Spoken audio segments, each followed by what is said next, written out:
You wake up with nothing on your calendar, no alarm, no commute, no one you owe a single hour to. You lie there until your body decides it's done sleeping, and then you ask yourself one question: what do I feel like doing today? For almost everyone who ever lived, that wasn't a fantasy. It was just an ordinary morning. You, on the other hand, will spend about 90,000 hours of your life working. Roughly a third of every waking hour you'll ever get handed to someone else. We call that the price of being an adult. But the job clocking in for a boss, for a wage, is younger than the wheel. For most of our story, it didn't exist.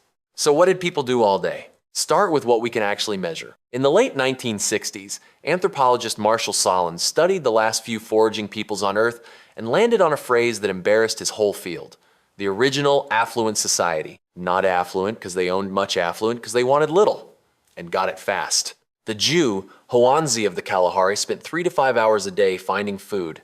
The Hadza of Tanzania, the same. The Ashe in Paraguay, the Martu in Australia, different deserts, different continents, one answer. Survival was part-time work. For context, that's less than half the week you'll spend at a desk. Now, here's where some of you push back. Those are modern people, alive today. How could we know ancient humans lived the same way? Fair.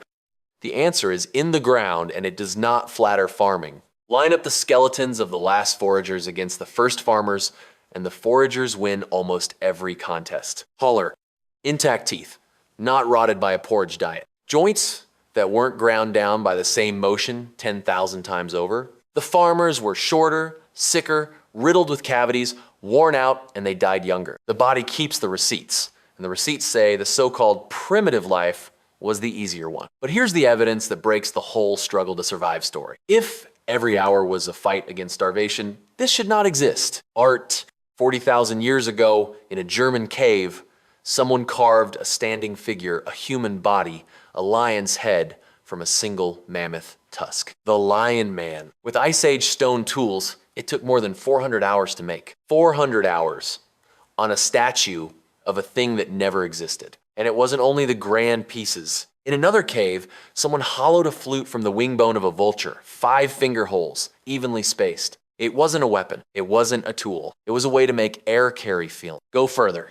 At Sungir, in Russia, 2 children were buried 34,000 years ago under more than 13,000 beads, each drilled by hand from ivory, around 10,000 hours of work. Not for survival, not for food. For a child, for grief, for beauty. Nobody spends 10,000 hours like that if they're one bad day from death. You only do it when you have the rarest thing there is: time and the certainty of more. And these aren't flukes. From Europe to Africa to Asia, sites 100,000 years old are littered with the same thing: ornaments, instruments, tools, far more elaborate than survival ever asked for. This is what people make when their bellies are full and their afternoons are empty. Not the desperate scraping of a species clinging on, the relaxed output of one that had already made it. So let's live one of those days, not the cartoon version, the real one. You wake without an alarm, when the light through the trees and your own body agree it's time. Last night's fire is still glowing under the ash.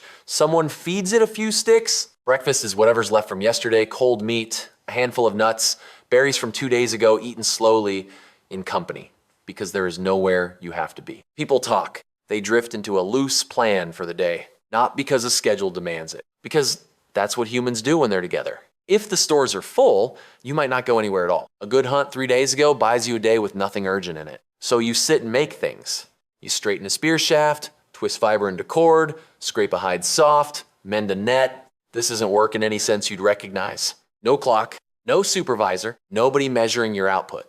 You do it because skill is currency here. A thing made well earns respect, and respect is what feeds you on the day you can't feed yourself. And when a hunt does happen, forget the frantic chase from the movies. We're built for endurance, not speed. In open country, at least. We can't outrun a deer over 100 meters, but we can outsweat it over 20 miles. So you track an animal at a steady jog through the heat, hour after hour, until its body overheats and simply quits. It's patient, methodical, shared. The animal comes home, it's butchered, and everyone, whether they hunt it or not, eats. Then, by early afternoon, something happens that modern people find almost impossible to picture. The productive part of the day is over. Not paused, over, And what fills the rest is everything we now have to schedule and pay for. People sit in the shade and talk for hours. They hold their children. They pick through each other's hair, part hygiene, part pure trust. They string beads, carve patterns into bone,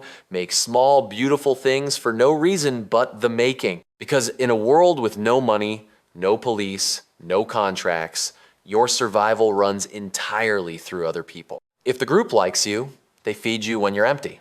If they don't, you starve. So you pour enormous time into those bonds, not because it's productive, because it is the whole game. Then the sun goes down and the day changes completely. In 2014, anthropologist Polly Wiesner recorded hundreds of hours of Jew hoansi conversation and found a clean split. By day, talk was practical, a little petty, but after dark, around the fire, more than 80% of it turned to story. Myths of how the world began, ancestors who did impossible things, jokes, spirits, faraway places. That firelight, Wiesner argued, is where human culture was actually born. And they didn't even sleep the way you do. Before artificial light, many people seem to have slept in 2 shifts, 4 hours, then a wakeful hour or 2 in the dark, then 4 hours more. That gap in the middle wasn't insomnia. It was for thinking, for talking, for staring into the embers. A pause we've since deleted from the day.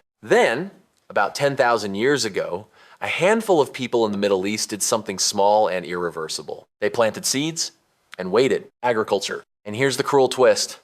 It didn't set us free. It locked us in. Grow food and you can feed more children. More children, more mouths. More mouths, more planting. You can never stop. Each generation needs the harvest more than the last, until walking away from the field just means starving.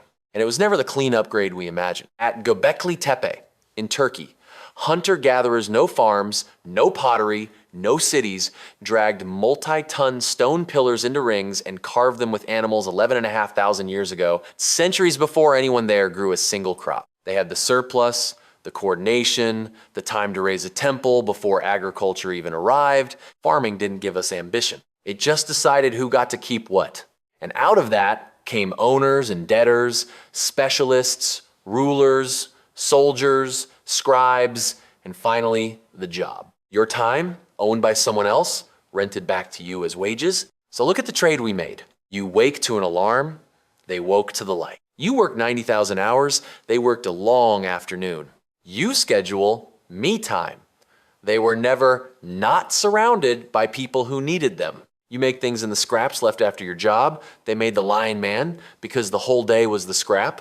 You chase enough across the line that keeps moving. They woke up most mornings already past it, already fed, already free, already enough. We are not a different species from them. Same body, same brain, the same hunger for story and beauty and belonging. We just built a world that runs against our own grain, and we named the friction ambition. You can't tear it down and move into a cave, and you wouldn't want to. But you can remember this.